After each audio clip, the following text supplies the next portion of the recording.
Hi guys. मैं ब्रजेश राजपूत एक बार फिर आपके बीच लेकर आया हूँ एक छोटी सी कहानी। यह कहानी एक राजा की है जिसने अपनी प्रजा की परीक्षा लेने की सोची और अपने राजमहल के ठीक बाहर मुख्य सड़क पर एक बड़ा सा विशाल पत्थर रखवा दिया। छुपकर देखने भी लगा। मन ही मन सोच रहा था कि कौन होगा जो इस पत्थर को हटाने की कोशिश करेगा। बहुत सारे राहगीर वहां से निकले और कुछ ने तो राजा को बुरा भला भी कहा। जैसे एक बोला, अपने राजमहल के सामने सड़क पर जो पत्थर रखा है उसको नहीं हटवा सकता है ये राजन, हमारी क्या खाक रक्षा करेगा। राजा हमारे बारे में सोचता ही क्या होगा जब वह एक पत्थर को नहीं हटवा सकता। कुछ लोगों को तो फर्क भी नहीं पड़ा। वह साइड से निकलकर जाने लगे। तभी कुछ समय बाद वहां एक फल बेचने वाला आ गया जिसके सर पर टोकरी रखी थी। उसने पत्थर को देखा और सोचा, इस पत्थर से किसी न किसी को तो परेशानी आ सकती है। उसने अपनी टोकरी सड़क के एक किनारे रखी और पत्थर को लगा धक्का मारने, लेकिन पत्थर टस से मस ना हुआ।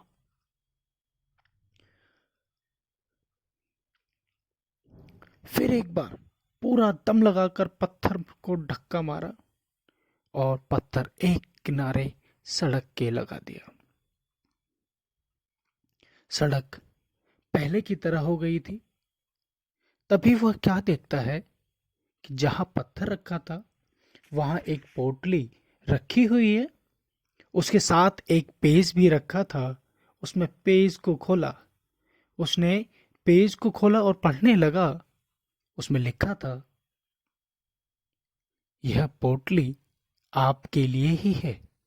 आपने जो हिम्मत की है और इस पत्थर को हटा दिया, इसका इनाम इस पोटली में है जो आपके लिए ही बना है।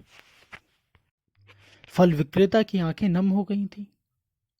उसने पोटली खोली तो देखा कि सोने की असरपियां उस पोटली के अंदर रखी हुई थी। वह उस पोटली को साथ लेकर घर चला गया। पर हमें बहुत कुछ सिखा गया। इस दुनिया में बहुत लोग सिर्फ खुद के बारे में सोचते हैं। बस हर जगह हर समय हम अपना प्रॉफिट कैसे करें, हमें लाभ कैसे हो, हमें किसी तरह से बेनिफिट कैसे प्राप्त हो, यह सब देखते हैं। फिर वह बेनिफिट, प्रॉफिट या लाभ जो भी आप सोचते हैं वह आपके भाई से ही क्यों ना हो रहा हो, या दोस्त से हो, या फैमिली मेंबर से हो, या किसी रिश्तेदार से हो, वह मैटर नहीं करता। आप यह भी नहीं सोचते कि उससे किसी को कितनी हानि हो सकती है। हमें कभी भी किसी की हानि की चिंता नहीं रहती। जिसने खुद के लाभ के बारे में भी नहीं सोचा और दूसरों के लिए कुछ किया, उसी को कुछ न कुछ मिला है। जैसे कि आप फल वाले को ही ले लीजिए। और किसी ने क्या खूब कहा है, दुनिया में पैसे कमाना आसान है, दुआएं कमाना बहुत मुश्किल होता है। दुआएं कभी भी खाली नहीं जाती। जब भी आप किसी के लिए कुछ अच्छा करते हैं और वह दुआएं देता है, तो कभी न कभी आपको बहुत अच्छा कुछ न कुछ प्राप्त हो ही जाता है। ज्ञान सबके पास होता है, लेकिन बांटना कोई नहीं चाहता। खुशी सबके पास होती है, लेकिन उस खुशी में शामिल करना कोई नहीं चाहता। मैं सिर्फ अंत में यही कहना चाहूँगा, भगवान के आशीर्वाद के साथ, अपनों के प्यार के साथ, आपकी अपनी मेहनत के साथ एक दिन आप बहुत अच्छा करेंगे।